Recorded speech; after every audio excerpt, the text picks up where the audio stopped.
podcast is part of the Sports Social Podcast Network.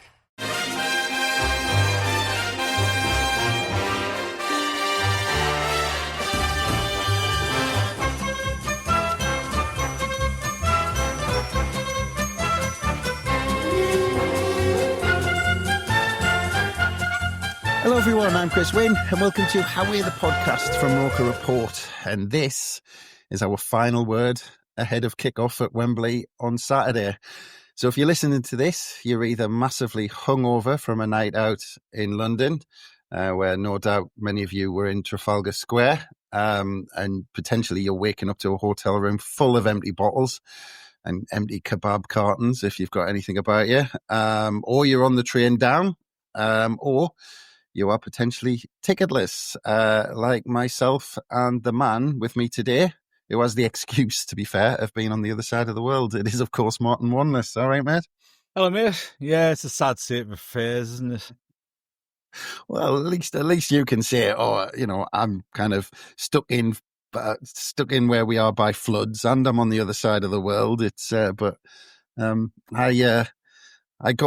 got a ticket, but then had to turn it down because I'd already told my lad I was going to make the big day of it with him, so I had to end up turning it down. But sacrifices you make for your kids, eh? Exactly. Who'd be a parent, eh? But it does really feel at the minute like a calm before the storm, doesn't it?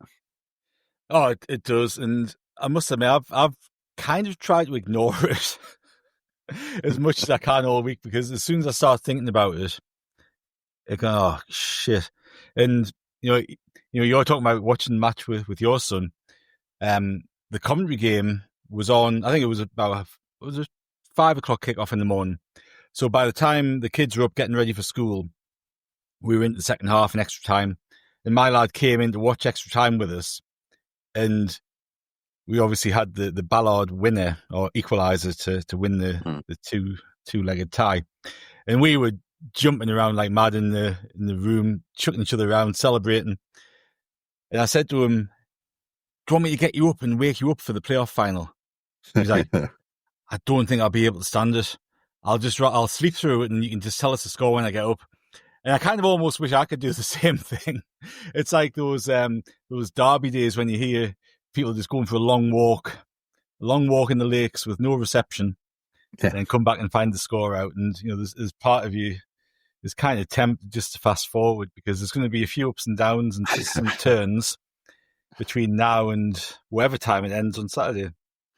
Yeah, it was like an episode of The Likely Lads, trying to avoid the score. Although you're not trying to watch it though. You're not waiting for match of the day. You just want somebody to give you either a little nod or a little shake of the head, and you go one way or the other, don't you? I don't think it was match of the day. It was like sports night or something. They were trying to avoid, or they're trying to wait for, wasn't it? But yeah, and my lad's the same. Actually, funny because getting him kind of almost back into it, because every time Sunderland got beat in the playoffs, the Charlton, going back the Charlton one, then the Luton one, he ended up in floods of tears. And then with this Coventry one, when it was getting late on, he was like, watching this and getting into it, obviously. But I could see him, and it was the look on him, because he's now a Sunderland fan, a proper Sunderland fan. He's 11, 12-year-old. He's now getting to the age where he knows what it means, and you could see the look on his face. And when I was looking at him, I was going, "Oh no, not again!" because in his face, I could just see that the expectation in his face that it wasn't going to go our way. It's character building, though, Chris. I was. Well, the thing, is that's the modern day thing, because to say it's character building, I just got a crack around the head and said you will support Sunderland, and that's how it is. Because I remember one time finding out the fool and asking why we were so crap, and I just got a crack around the head. But yeah, I didn't know any better then. But it does feel like this is another chapter ready to be written, where some numpties Martin, who I don't know, further down the line do on this week podcast, way down the line, might analyse this as a bit of a crossroads. A season review of 24-25, game by game, interviewing all the key protagonists that were involved. Yeah. Look, and this is part of the reason I've been kind of avoiding, because I know at the back of my head This is an absolute sliding doors moment in our history. And, in these podcasts that we've been doing, we recorded one yesterday, didn't we, that will go out on Monday, so it's not out yet. But in that one, we talked about Dennis Smith's appointment, and you kind of raised the point that was a really pivotal moment, because if he hadn't been appointed and did the job he did, who knows where we end up. You chuck Peter Reid's appointment into there because, not only did he save us from relegation, he got us up next season, the stadium light happens, Quinn and Phillips happen, all that sort of stuff. And that changes the direction of the club's history. You can chuck Alex Neil into the mix as well. This point of time here, if you look at the squad that we've got, so many of those players are going to be targeted by clubs, both in the Premier League and further afield in Europe.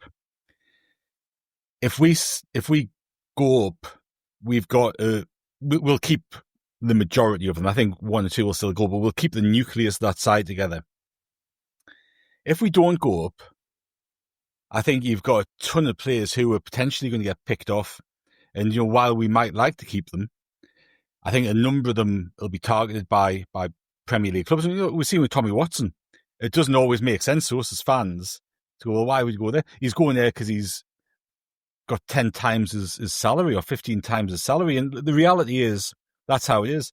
And, what was a podcast that you did with somebody I was listening to you today, and somebody said, while as fans, it was with Kieran, and he said, while as fans you kind of want players to have this loyalty and devotion to your club, the reality is, if they get offered that, they'll go. And I remember being at a talk-in with Paul Bracewell after he come back as assistant manager. It was at the Demi in concert, and somebody said to him, why the hell do you go over to Newcastle? Ridiculous, disgraceful thing to do. He said, mate, where do you work? He goes, I work in the factory down in Delves Lane or something. He goes, if the factory over the road offered you 3 times your wages, what would you do? He goes, well, I'll go and join them. He goes, well, that's what I did. And that's the reality of it, right? So you've got I've got a list of players here, right, who I think will be targeted by other clubs in the summer, regardless of whether we go up or not, right? So there's already been rumours about Patterson, and you can argue the whys and wherefores of that. You've got Trey Hume, Ballard, Sirkin and Dan Neil are both going into the last year of the contracts. And I think the only way they sign contracts is if we go up. You've got Job, who I think he's probably one that falls into the category of either way, if we go up or not, he's likely to depart. Chris Rigg will be wanted by people. I think he's probably one who'd stay regardless. And I know people might disagree with that. You got Lefay, who, if we go up, we keep. If we don't go up, he's going to go back. And, whether we can tempt him back, I don't know, but there'd be no certainty or guarantees with that. And then you've got Mayenda, Mundell and Isidore, who other clubs will be looking at and will have, made people stand up and take notice. So you've got a massive group of players there. And I think if we go up or we don't go up, we'll look at this game and go, this was that point in time, because if we can keep that, the majority of that group together, you kind of go, and there could actually be some really good times ahead. And you've obviously got to add to that and supplement and all that sort of stuff. But I just think this is such a pivotal moment. And I actually think it's bigger for us in that respect than Sheffield United.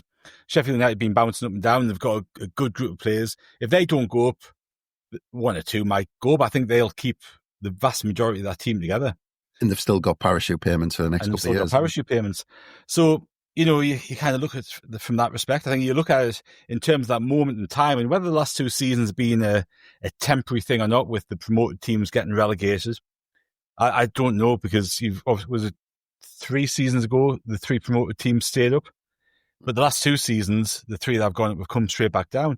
And it's kind of looking like it's a 17-team league with 3 other teams making up the numbers. And we need to get into that sooner rather than later to try to break into that group. So I just think it's such a pivotal thing, both in terms of the club's journey, if you like to call it that, the squad that we've got together. I just think it's massive. And then you start thinking about in those terms, you go, well, that's it. I mean, if you got to think about it in the bigger picture, because you spoke to Danny Hall from the Sheffield Star, and he said it had been put to Chris Wilder. That's a pretty brave journalist, actually, to put this to Chris Wilder. But he said, he was kind of saying, do you really want to go up? Do you want to not spend another year in the Championship and build? And he, by the sounds of it, he very quickly shut it down. I think it's how Danny Hall put it, and said, well, if this door opens, you jump through it and you go up to the Premier League and you take whatever it has to offer. But you think of it from specifically a fan's point of view. I've mentioned a couple of times that I've got a couple of mates who are season ticket holders at Ipswich Town, and they've hated this season. They had 2 seasons of winning regularly in League One and then bouncing straight up and through the Championship. Fantastic football, entertained every week.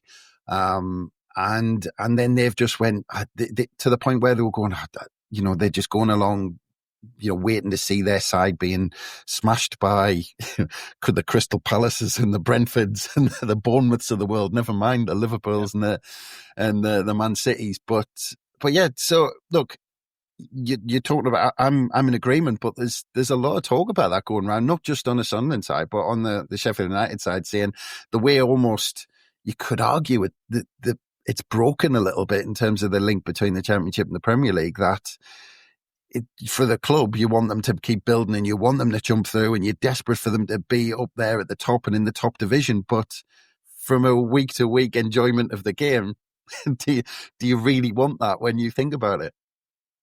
I think you've got to take a longer-term view of it, haven't you? And I think you've got that aspect of any team going to go up in the Premier League is going to have a hard time to stay up. But where we are as a club, we should be aspiring to be in the top echelons of English football. That's where, I think we all believe Sunderland could, I don't think deserve to be, but you could get there. I was just about to wonder how you were going to word that. It's where we belong, I thought the words you were going to No. But, you've got history and all that sort of stuff, which, counts for something and counts for nothing. But you look at, the clubs like Bournemouth and Brentford and Brighton and even Forest to some extent, and you go, on face value, we shouldn't be scared of trying to emulate what they've done. We shouldn't be scared of wanting to be in that top 7-10 clubs in the Premier League. And really, for anybody coming into Sunderland and owning Sunderland and running the club, that should be the aspiration ultimately. Now, whether that's a long-term, medium-term, or short-term aspiration is kind of up to how deep the pockets are a lot of the time. But the thing that intrigues me about the whole thing, and obviously, look, we're getting ahead of ourselves here, but I think the way that we've approached it has been completely different to how other teams have approached it this season. I think we continue to do the same next season. So we haven't got to this point or position in the Championship table by buying a load of Championship players that other clubs have had around. We haven't got here by buying Premier League players who haven't quite cut it at the top flight and have come back down. We haven't got players who've been bouncing up and down the 2 leagues. We haven't, got a formation or a system, with Russell Martin at Southampton. You go, well, that's brilliant. That's beautiful, idealistic stuff. You're going to get absolutely hammered every week, because if you try to play like that in the Premier League, you're going to get the floor wiped with you. And it proved to be the case. So I just think the way that we're approaching things in terms of recruitment, the way that we approach things in terms of, tactics and strategy on the pitch, it's different to what other clubs have tried to do. I'm not saying it's unique, but I think it's just different to what the vast majority do. So I think from that perspective, I'd be quite intrigued to see how we actually did. So continuing that style, and obviously we'd add to the squad. It's stuff that we've talked about over the course of the season, where the games that we've perhaps struggled more in are those games where the onus is on us to break a team down, and the onus is on us to kind of attack and keep the ball and try to wear somebody down. We've shown in a number of games against the better sides that, soak up a little bit of pressure, hit them on counter-attack, all that sort of stuff, we can actually kind of go toe-to-toe with a lot of people. So I think, I'm really curious to see how we would do. So it doesn't frighten. I'd love to go. I think you can say it here. I think we just, as a club, we should always aspire to be successful. To do that, we shouldn't be entering into any season not wanting to finish as high as possible. And look, I think it was really telling that Le Bris had said on his first meeting with the players, he asked them what their goal or aspiration was, and they said promotion. So, there's been a consolidated effort across everybody, players, staff, board. That's been the goal of the season. So, we've hopefully, we've given ourselves a chance, haven't we? And as long as we've got a chance, we can keep going. Yeah. Well, I completely agree. I mean, look, yeah, you want your side to be in the top division. You want your side to be rubbing shoulders with the best in the country, if not the world. You've got to compete with the teams in the country, and then maybe kick on from there. It might take a lot of investment, but we'll see how that goes. But however, I did wince when Danny Hall reminded me of the Southampton tweet celebrating the fact that they go past Derby County's records, which just tell you everything. But whoever sent that out should be sacked. If I was running that club, you'd just be out because it's such a shit mentality. Exactly. But yeah, I completely agree. We shouldn't fear success and kind of kicking on at all. But it was interesting, that press conference, you did touch on that there, where Le Bris said he had people in that exact room, in the press room, which I imagine kind of doubles up as some sort of meeting room. I imagine when it's not dealing with the press. But he got everyone in to start with and asked them what they wanted out of this season.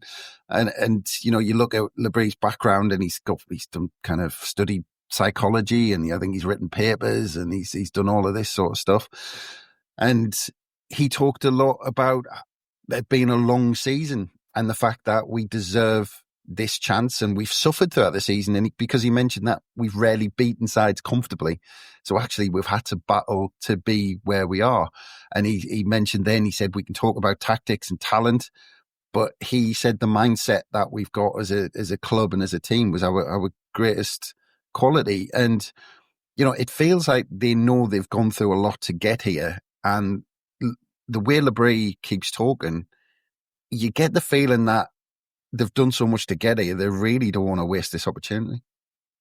I think you saw it in the semis, didn't you? We were kind of concerned with the form in the lead up to it. But as soon as the semis came around, mentally, we were really switched on. We you saw that in the squad, and you saw what it meant at the end of the second leg. So I don't think there's any concern about them being really focused and determined and wanting to get through. I think you'd be concerned if that wasn't the case, wouldn't you? And I'm sure Sheffield United will be exactly the same. So I think you've got that probably on both sides. And ultimately, look, if you're a professional football player and you're not getting up for a couple of semis in the playoffs and aren't completely up for the playoff final, then something's kind of gone wrong somewhere, hasn't it? So you'd hope that would be the case. It's the interesting thing with all of this to me is how we play today, which I guess is going to be today when people listen to this, isn't it? So it's like how we actually approach the game, because you can argue. I guess you can have different schools of thought, can't you? You kind of go, well, because the results against Coventry went our way and we got to the final, the ends justified the means.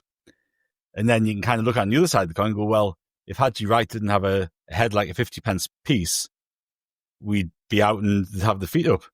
Right. So was it actually the right thing to do overall or not? So you can kind of look at it in different couple of ways, can't you? And then you're listening to some Sheffield United fans on podcasts. They kind of think they're better off when they don't have the ball as well. They're better off when they can counter. So it could be like a great Mexican standoff, couldn't it? Where the ball's in the centre circle and nobody wants to bloody touch it. Yeah, exactly. But just in that terms of that psychology leading up to the game, because we were talking to David Priest, and he actually sounded disappointed that when he looked back to 2022 in the final against Wickham, that in the build-up, he said, when he thought about it, he said he was quite kind of sad almost that it didn't feel different because of the fact that the management and, that everyone it was like a normal week leading up to a normal league game.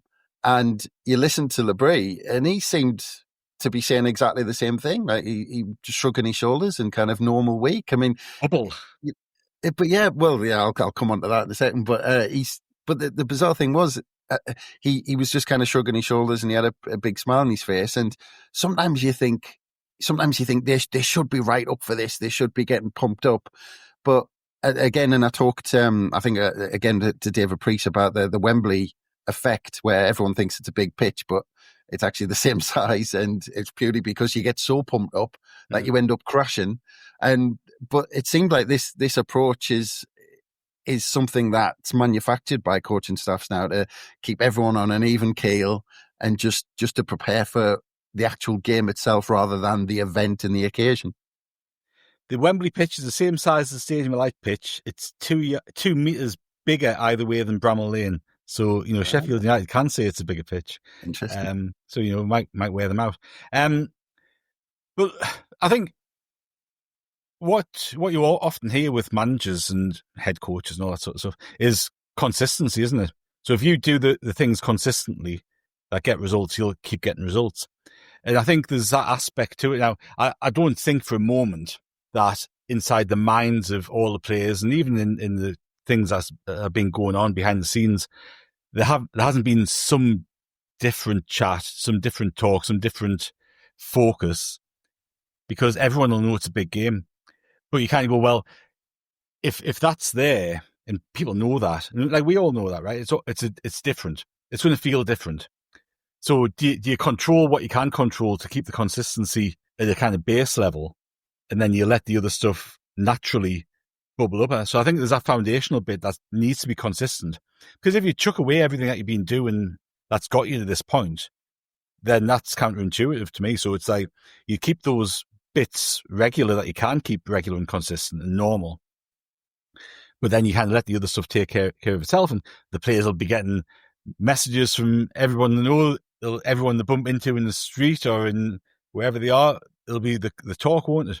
So they'll have this kind of going on the periphery, but I think they'll kind of keep that core bit as consistent as possible because they want to do the same things that they've been doing all the time to get them there. And look, we've all seen different teams, haven't we, blow up in big games, who probably haven't done that, who've got carried away with the occasion, who've tried to let that wave of feel and kind of carry them over in the blow up and do something stupid. You look at Gaza in '91 cup final. Yeah. Like, that's the kind of opposite of keeping things consistent and normal. He went out completely pumped up and wrecked his career. So he should have got sent off first of all, man. Then he wrecked his career. Well, you could argue Roger Milford ruined his career by not pulling the first one. That's right. So I think there's an awful lot to be said for that, because you'll have the other stuff around it that naturally kind of heightens.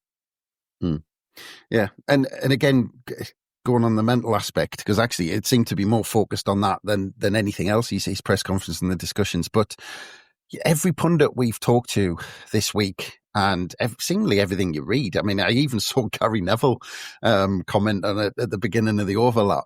That the fact that it just seems like we are underdogs for this game, and yeah, you can look at the table, and I'm not going to argue against that at all, because you look at the table and it's quite rightly so. But when I kind of look at it, look at the two games between the two sides, and Chris Wilder obviously had his excuses for that, and you put everything into account, and the game itself and this Wembley final, and I just see it as a bit of a toss of a coin that could end up kind of turning on a mistake, referee's decision, one moment. You talked about the Haji Wright moment, someone missing a chance, someone scoring a chance, those specific moments in the game.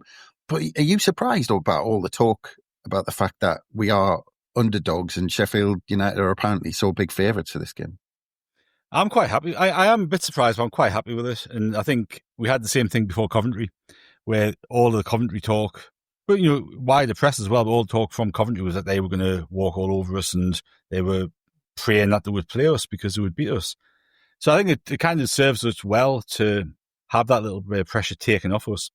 Listening to a Sheffield United fan on, it was a Second Tier podcast, I think, and he said, what do you say? Coventry completely bossed Sunderland for the two semi-final games. We've got the extra quality that'll take advantage of it. And I'm just like, I just think it's a parallel universe that they're watching football in, I'm watching football in, because I just don't see that.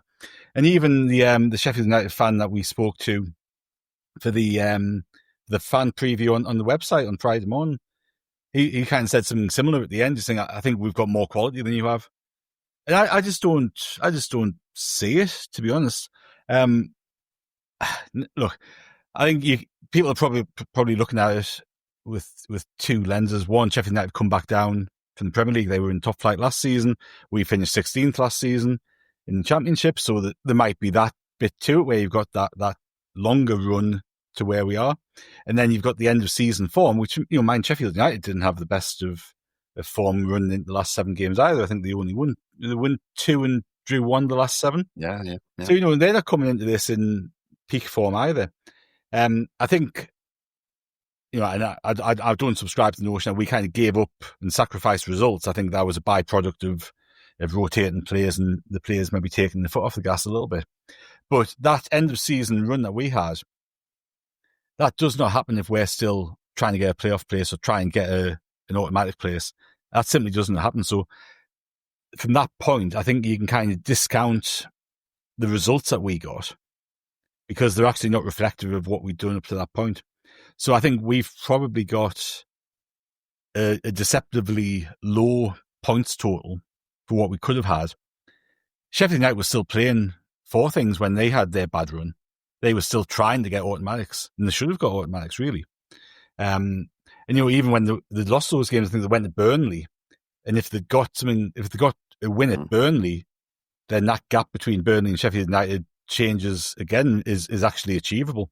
So they kind of stumbled in massive games that mattered to them. We stumbled in games that we'd kind of given up on because we knew that wasn't going to affect anything at all. But I think people are looking at that and going, decent points gap between the two. Sheffield United just come down. Sunderland had a crap season last season. Put some odds down, but I think it's a lot closer than people think. Yeah. And even though Danny Hall, like I said from the Sheffield Star, said one of his mates lumped on Sheffield United to go down this season at the start of the season, but yeah, and something else that cropped up in the press conference that I found interesting, and we should really touch on, is VAR. Yeah, apparently the referee had a meeting. There's I can't remember his name now. It's lost, but there's a Premier League referee in the game. Who's going to obviously be used to, that's it. And that he had a meeting with both clubs, the players of both clubs, talking about it. I'm not sure it was him because I think I read Craig Pawson going into Sheffield United, and I'm not sure who came into Sunderland, okay. But we had somebody in last Friday, I think. That would make sense, actually, because I was thinking it's strange for the referee to go and visit both clubs, so that does make more sense.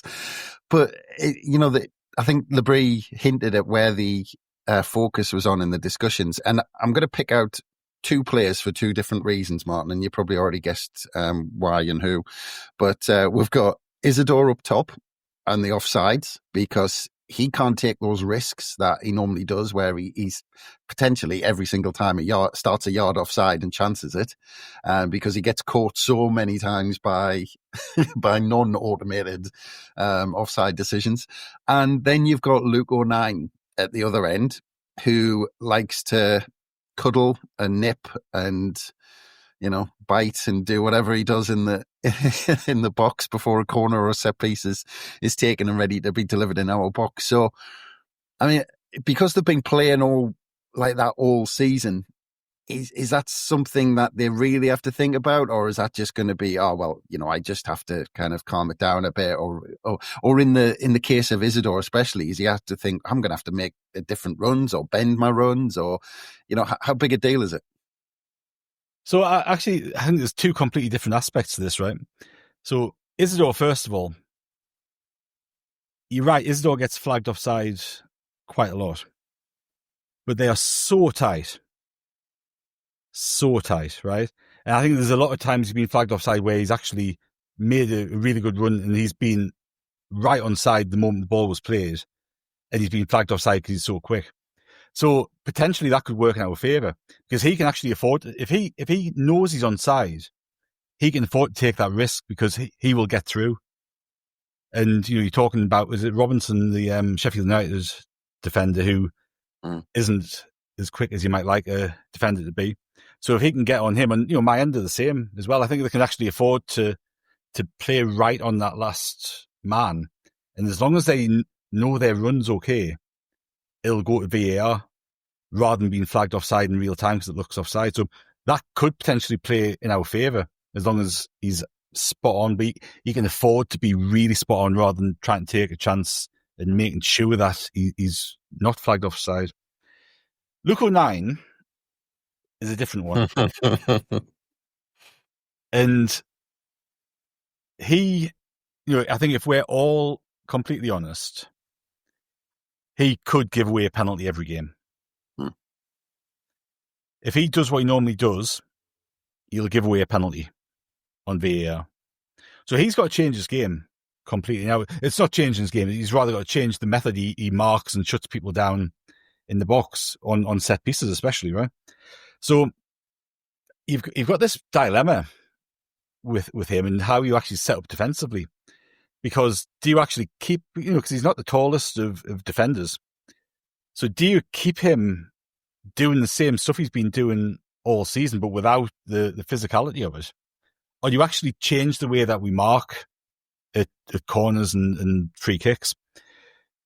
The extreme solution would be to bring Mepham in. I don't think he will. But that would be an extreme solution to it, to have Mepham and Ballard, who are, both individually stronger in the air than O'Nien is. So I think that's a real thing to watch. I was going to say it's a real problem. I hope it's not a problem. I think it's a really interesting one to watch, because I think he's got to be so careful. And look, you're right. That was Le Bris said it, didn't he? About an area that we've talked about is the physicality in the box and how we do things and all that sort of stuff. So hopefully, he's going, I can't do this. I simply cannot risk doing that.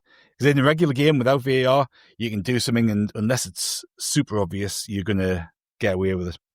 He can't do that. Man, that goes for their defenders too. And I think we've seen a number of occasions where Isidore's been pulled back and Mayenda's been pulled back and all that sort of stuff. So the same applies for Sheffield United. But that's a concern for me, I have to say. What about you? Yeah, no, O'Nien, well, you were absolutely right. You nailed it there where you said O'Nien simply can't do what he does in a normal match day in the Championship. He's just not going to get away with it. He's going to be pulled on it. The amount of times you've seen when a corner's crossed in and he's got hold of a player's shirt, I mean, that's a penalty. It's as simple as that. With VAR, you're not going to get away with that. If you impact a player's kind of run by holding his shirt and he can't get to the ball, they're going to pick up on it and the referee's going to be called over the side of the pitch. And once that happens, that's it. It's a penalty. And the thing is, look, but I wrote a piece on VAR last week, I think it was, or maybe the start of this week. It was after the Ballard moment, talking about it and saying that the whole debate about it, fundamentally you want it because it gets these things right, because it is a penalty, and like you said, it works both ways. You make a good point about Isidore, because my worry was that he'll never be onside because the amount of times he gets caught off. But you're right that he does kind of play right on the edge, and it might play into the way Sheffield United set up in terms of keeping like sitting in deep in terms of having that line rather than pushing up because of our pace.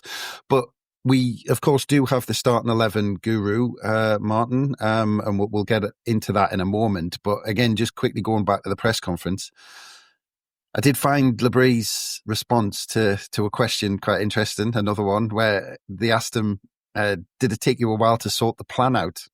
And he just, he had a big smile on his face and he went, it's not done. Yeah. And that press conference took place on Thursday. I mean, how did you feel about that he said it's not done? I mean, the way I looked at it was, I thought it was slightly reassuring, and that he's kind of, the smile he had on his face feels like he's working on something, that he's got something specific for Sheffield United. Well, quite possibly. And I think, the two games that we played against him in the league, I don't think we'll see similar games. I think, even when we played him at home, he sprang a surprise with going 4-4-2. That worked on that particular occasion.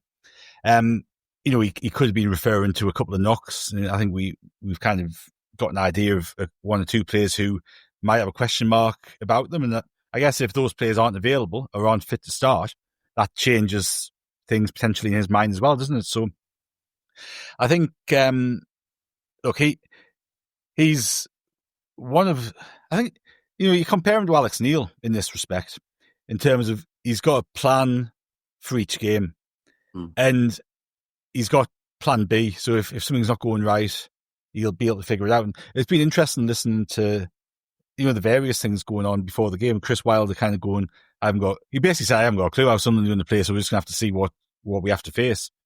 And Le Bris kind of said something similar in terms of, we can kind of plan for certain things, but the player's going to have to figure it out and sort it out and maybe adapt and come up with something on the field as well. So there'll be a number of different things going, well, if this happens, we can do this. You can drop back, you can come over here, whatever it is.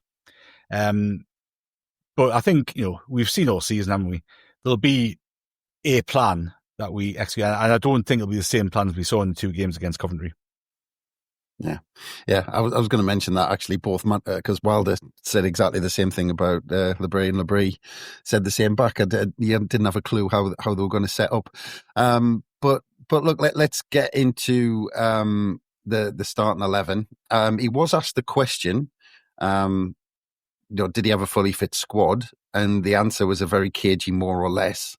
And you did kind of get the feeling that was potentially the start of mind games, Martin?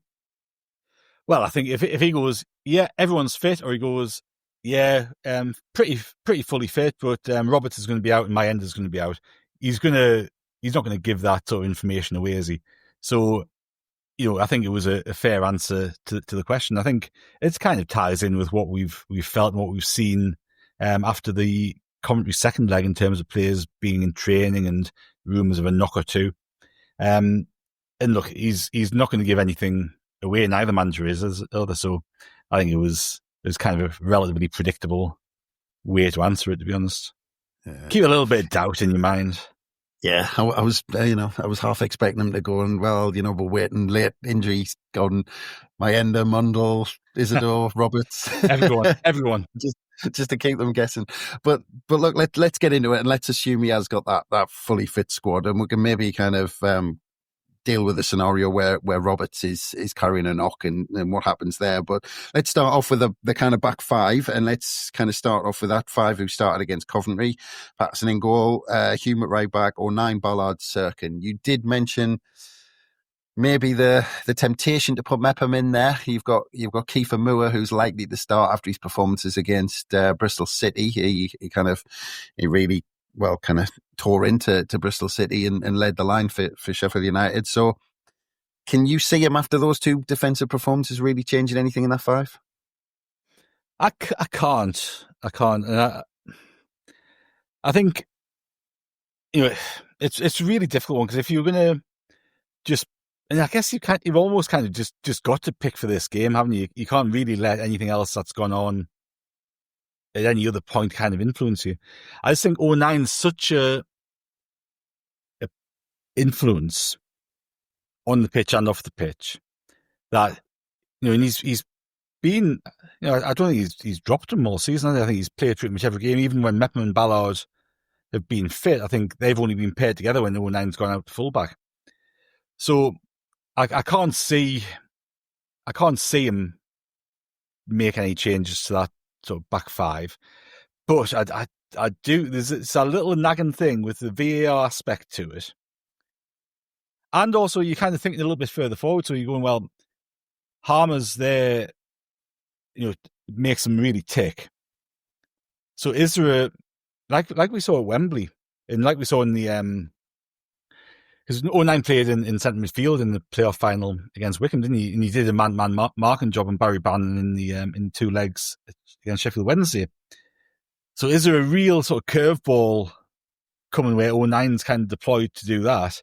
I think it's too big a change, because Le Bris hasn't tried that all season. He hasn't brought him in there. Do you go to a back 5? Well, I think, with the question marks over Roberts and Mundell, dropping Mepham in there and letting Hume and Sirkin push up and provide that width and bringing Lefay into the centre could actually be a really attractive way to set up, but we haven't tried it all season. And, I think because we haven't seen that, it's far too big a risk for him to try at Wembley. So I think that's a really long way of saying, yeah, I think it'll be the same back five. Well, can I ask about Ballard? Because I talked to Kieran Brady about this, me and Gav, and he laughed. But then as he thought about it, he kind of got into it because he said it sounds like, that when you say it, it's sacrilege to say that Ballard might not play at Wembley. Now, it's more than likely he will.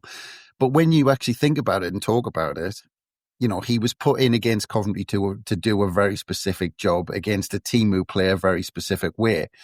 And I'm fully expecting him to be in there. But, would you be surprised that Le Bris, if Le Bris kind of went, well, actually, that was a game for Ballard there. And actually, I want somebody who's maybe slightly better on the ball, perhaps, like Mepham. And, we've seen things like this in the past where this has really caused problems long term with players who maybe miss out at Wembley. And if does the fact that Mepham's at the club on loan and Ballard's a young long term player at the club, does that even come into the consideration when you're looking at who's going to start? Oh, look, potentially. I think the thing I come back to with this, right, is that at a couple of points in the season, he's dropped Mepham to bring Ballard back in when he's been fully fit. So I think was it before the Leeds game? We go to Elland Road, Ballard's fit again, Ballard comes back in the team, Mepham drops out. And we were all surprised then when Mepham dropped out. Mepham only gone back into the side because of injury. And I think it happened earlier in the season as well. I think it was a Swansea. I'm trying to think, it was Swansea away because Ballard scored. But I think when you kind of look at it, the vast majority of times he's when he's been able to, I know Ballard had spells on the bench and all that sort of stuff as well, but I think when he's been able to for a big game, he's put Ballard back in. And I actually think if you were going to pin him down, you'd say Ballard's his number one centre half. I just think he thinks he's got everything. And I would argue against you about Mepham being better on the ball than Ballard is. I think Ballard's good on the ball. I think our kind of judgment of Ballard, or our impression of Ballard, has kind of been tarnished a little bit by the second half of last season, because he had an awful game against Newcastle, and then he had a terrible run of form, but he was carrying an injury and all that sort of stuff. And look, he's proven throughout his time here that he's an injury-prone player, and he's rarely got a really good run of games behind him. But I think when he's fit and he's fully fit, he plays. And I think, you're looking at Kiefer Moore playing for Sheffield United. He's likely to start up front. I think he'll want Ballard's aerial strength and Ballard's physical strength to go up against Moore. So I don't think there's a way in the world Mepham comes in for Ballard. Right. Okay. Right. Well, we've got that five settled. We're doing Le Bris' job from here. Going to midfield, which I think is more difficult. Let's assume Roberts is fully fit to start off with. So let's start with, if we go Roberts, Job, Neil, Mundle, and Lafay in front of Job and Neil. Let's start off with that five, and you can pull that apart. So I reckon when you're looking at this side, you've got 7 players who are nailed on, right? So you've got your back five that we've talked about, then Neil and Job. So I reckon you've got 7 players there. And, however Daniel and Job kind of play, whether Job sits a bit deeper to provide a bit more aerial strength or what have you, or Neil kind of drops and splits the centre halves to enable Hume to push up a bit on Harmer and 09 to protect him. I think we'll remain to see how that kind of works in terms of positional play. But I reckon you've kind of got that, 1, 2, 3, 4, 5, 6, 7 players. I reckon you pretty much put your mortgage on them. I'm not going to do that just in case Mepham comes in for 09. But then it gets interesting, right? So you've almost got like that, those 4 players in front of that 7, right? Do we think he's going to start Mundle after he's been out for so long? And we saw the impact he had as a sub Yep. against Coventry.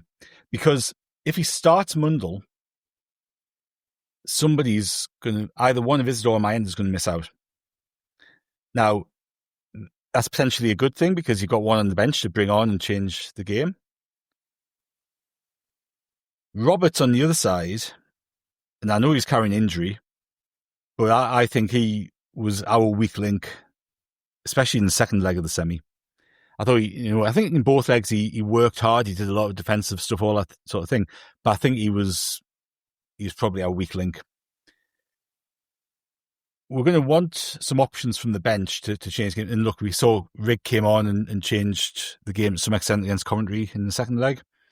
He was obviously on the bench for those 2 games, and he's played with the vast majority of the season.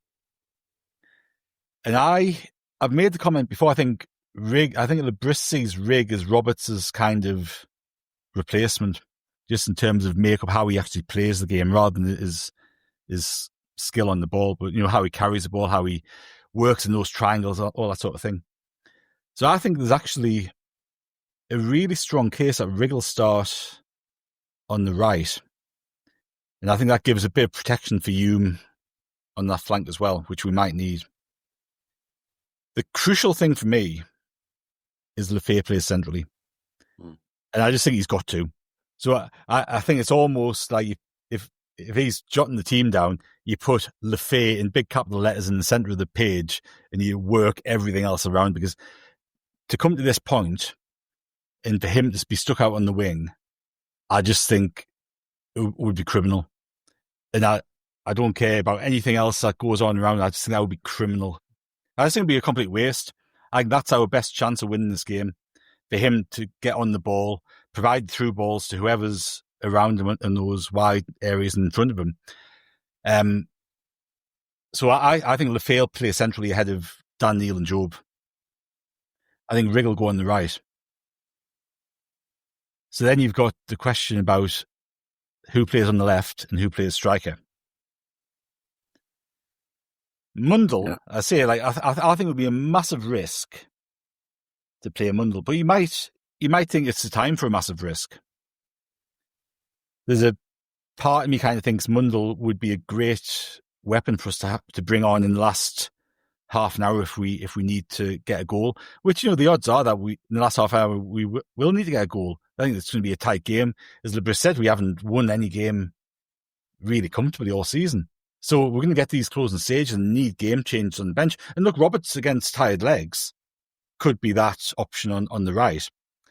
And I think he might keep Mundle held back to be that on the left.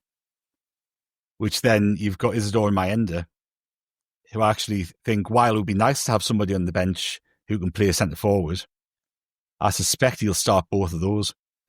So I reckon that'll be that front four: Lefebvre centrally, Rig on the right, Mayenda on the left, and Isidore through the middle. Now pull that one apart. Yeah, I completely agree. And I think, I can't see him, if Roberts has been carrying a knock, I can't see him starting him. I don't see what the sense would be. And obviously we don't know what's going on behind the scenes. But yeah, I agree with having Rig out there if Roberts is feeling something. And even there's a debate, even if Roberts wasn't carrying something, what do you do out there? So yeah, I agree with all of that. Big stage, I think Rig would thrive. I think what you'll want to do as well with Rig, and this kind of plays into the very start of the conversation about, regardless of what happens, I think Chris Rig is somebody who we might keep. And I think him starting at Wembley is a big show of confidence in him. And, the reality is, and this might sound really daft, right? But if we don't go up, fingers crossed this isn't a consideration in 24 hours' time, or whatever it is. But if we don't go up and there is an exodus of some description, you've seen Dan Neil being made captain at a young age. Who's to say Rig isn't made captain next season? Like, the approach that the club are taking with promoting young players, giving them responsibility and all that sort of stuff, you wouldn't be surprised if they brought him into that leadership group that they have, at the very least, would you? So I think, while he can't kind of base selection decisions for a playoff final on what might happen in 3 or 4 months' time. I think they'll want to have that show of confidence in Rig. And obviously he's missed out in the 2 semis. So I think there might be a little bit of that come into thinking as well, but who knows? Yeah. And I did actually pick up on Le Bris' comments when he was talking about his starting 11, what his thoughts are. He said he's already thinking about his starting 11, but actually I think he hinted at something where he says, and his finishes. Yeah. Which I think kind of plays with what you're saying. Well, it doesn't. If you look at that, right, you know, if you play that sort of team, you've got Mepham on the bench for injuries, really, or if you need to strengthen defensively at the end. Roberts can come on and cause havoc against tired legs and carry the ball and progress us up the pitch if we need to get a goal. You've got Samed who can come on and shore things up in midfield if we need something like that. Mundle can come on the left wing and cause havoc if we need to. Alan Brown can come in and solidify things if he's there. It's interesting that because of the situation, how little Tommy Watson's coming into the conversation. Well, hey, you know, and I've criticised Watson a lot, and I think deservedly so. But you know, if he comes on and scores a winner, brilliant, love it, right? Love it. He might be begging to stay after that if he does, mightn't he? But you know, who knows? But might not even be on the bench.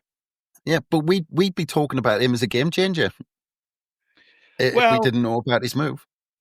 Well, if we didn't know about his move and he'd put in anything resembling the performance in the 3 months subsequently. That's true. I kind of conveniently overlooked that, of course. But you know, one of Watson's better games for us was at Bramall Lane against Sheffield United. Yeah, he was good. He was really good shortly after Mundle had got injured, and you know, I think he looked raw on that night, but he caused them a few problems, didn't he? And he caught them by surprise. So, you know, look, there's an argument to say he could be around the squad, but even if you look at those subs I've just named, right? So Simon Moore will be on the bench as a sub-keeper. Got Mepham, Roberts, Samed, Mundle and Alan Brown, who I think are pretty much nailed on to be on the bench. And then Elise, rumoured to be fit. You've got Joe Anderson's been on the bench as defensive cover quite a lot. Gelder on there for penalties. Gelder for penalties, that's right. Well, Gelder will be on, won't he? Like, there's no way that... I don't think there's any way that Gelder isn't on the bench as defensive cover, especially with Serkin's track record with injuries. So, you know, I actually don't think Watson will be on the bench. Yeah, it's gonna be interesting.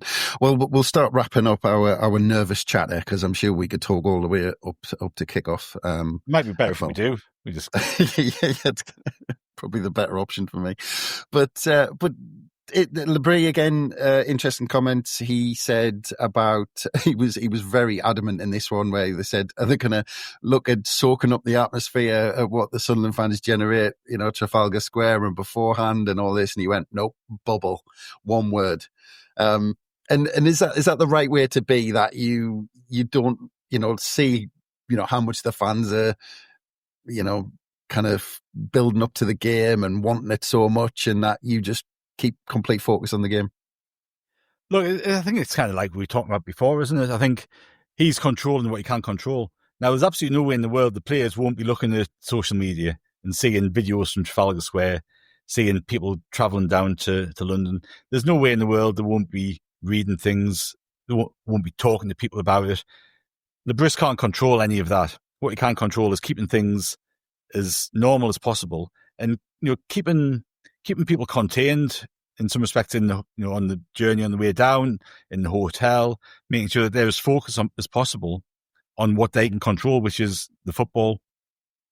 They can only control that. They can't control anything else that's going on around it, and they can only control what they're going to do in their mindset and approach for the game. So I think it's kind of finding that balance of keeping things as normal as possible, and hopefully not getting carried away with the occasion, because, you know, like we were saying before, you've seen teams and players blow up unnecessarily on big occasions, and you kind of want to prevent that. And I think that's kind of, you know, the bubble's never going to be impenetrable. You're always going to have that all seeping through, aren't you? But I think he's just trying to control what he can. Yeah, take their phones off them for a start, I'm sure. You probably have complaints to HR going in before kickoff.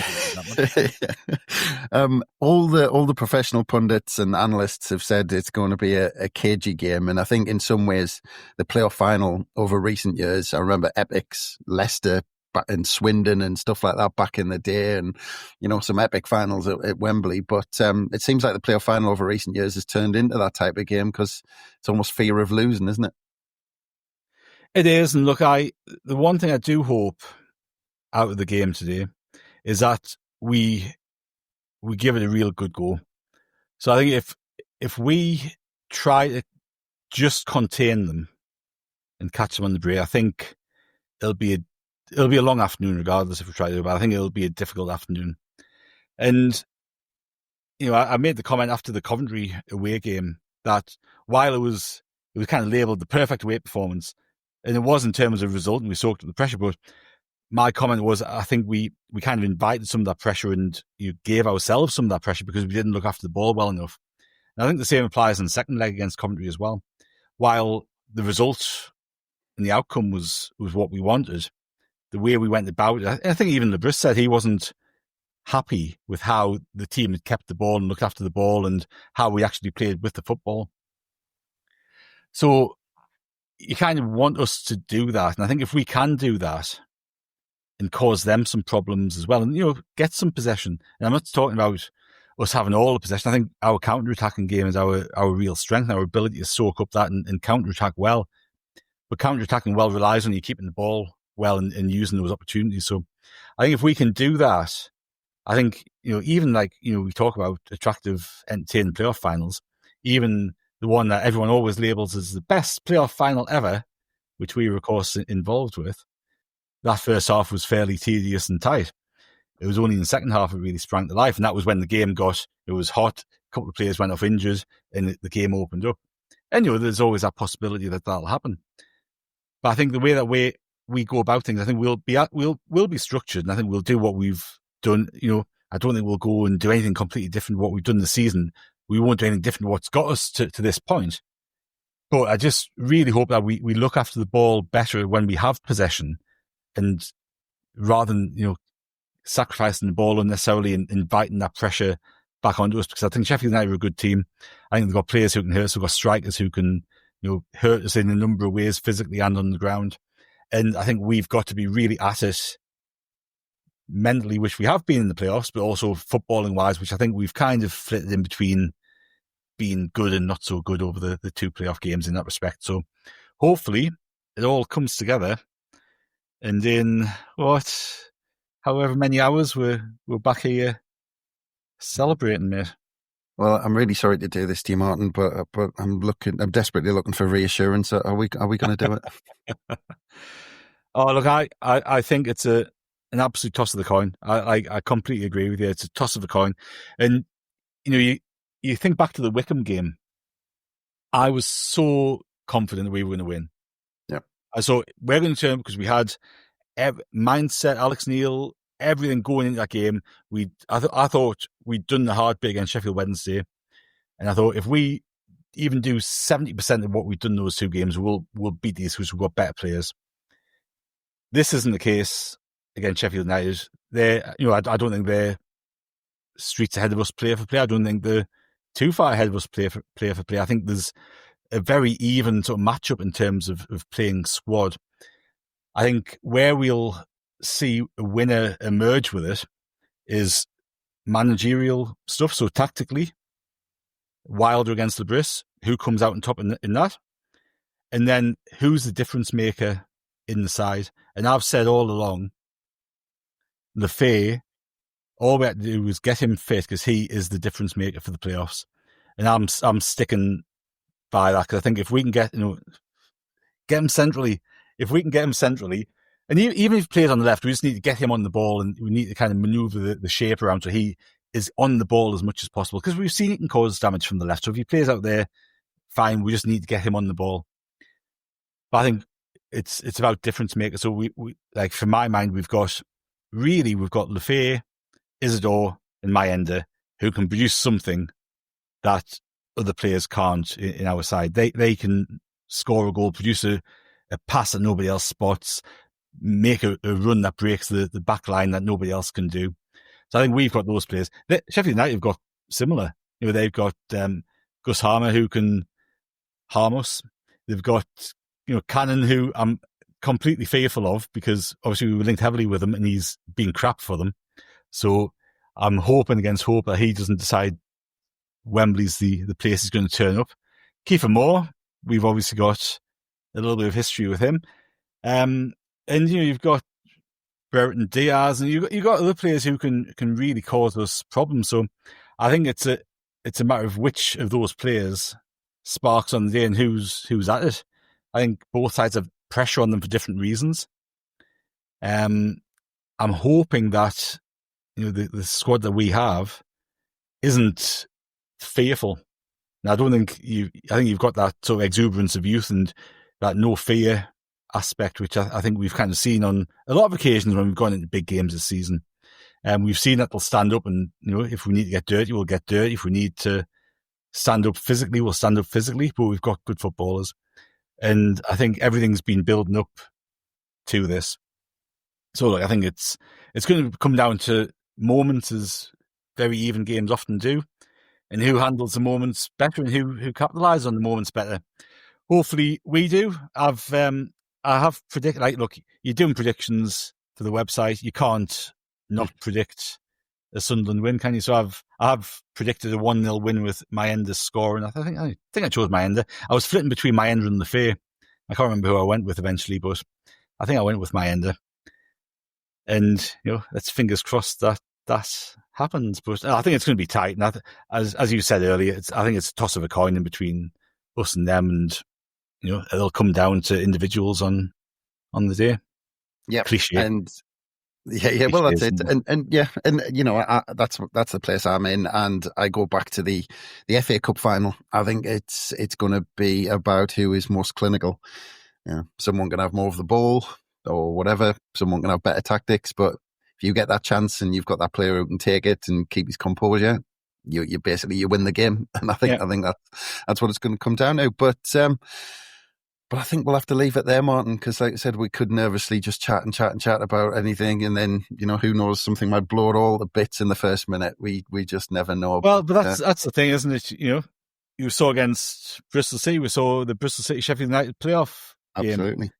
And look, that's the other thing that's I'm sorry, I know we're trying to finish, but when you look at how we're kind of you don't want to really. Sides, is it 3:00? Yeah. We know how both sides are coming into this. You could argue whether Sheffield United have had a test, because they had the 2 games against Bristol City, playing against 10 men. That tie was over against 10 men after the first leg. It was Bristol City were never going to pull it back. So you can argue that we've kind of had that more intense playoff preparation with those 2 games against Coventry, where we've had to be mentally at it as well as footballing wise, which could stand us in good stead for this game, because I don't think Sheffield United have been tested at the same level as we have since they kind of fell off the automatic race. So, that's a little hope I'm clinging to, but we will. Hey, look, we'll soon find out, won't we? We'll take anything. But just remind us, Martin, what time is it kicking off for you? Because I'm obviously still trying to talk you into staying up for a reaction pod straight after. Midnight.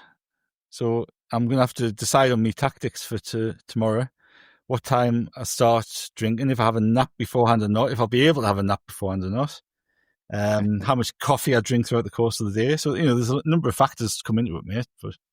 And then it's how many people I can wake up recording the podcast at 3:00 in the morning or 4:00 in the morning, whatever time it'll be. Well, have a big Sunday dinner or a big carvery or something. That never fails to knock me out, mate, in the afternoon. But yeah, well, next time we speak, I'll speak to you on the other side, mate.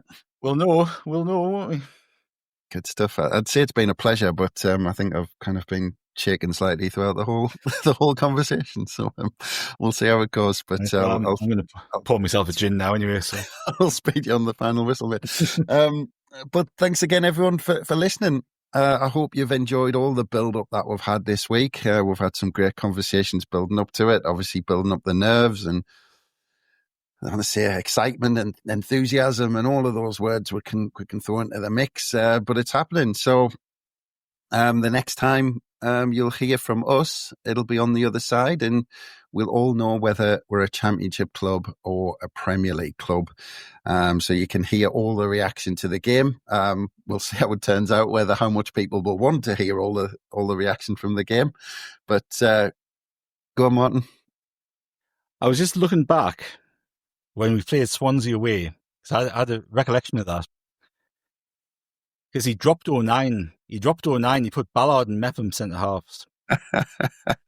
So he has done it before. So that's just a little one to watch. Right. And you do realise as soon as we stop recording this, me and Martin are just going to talk for another hour about all the scenarios and what might happen. But yeah, we are going to have to finish this podcast. Thanks again, everyone, for listening. I hope when you listen to this, you've had a good night, you've had a good Friday night, you're having a good Saturday morning. All of those with hangovers are sorting themselves out and getting themselves ready for that 3:01 kickoff for the big game. And yeah, we'll speak to everyone on the other side. From us, bye for now.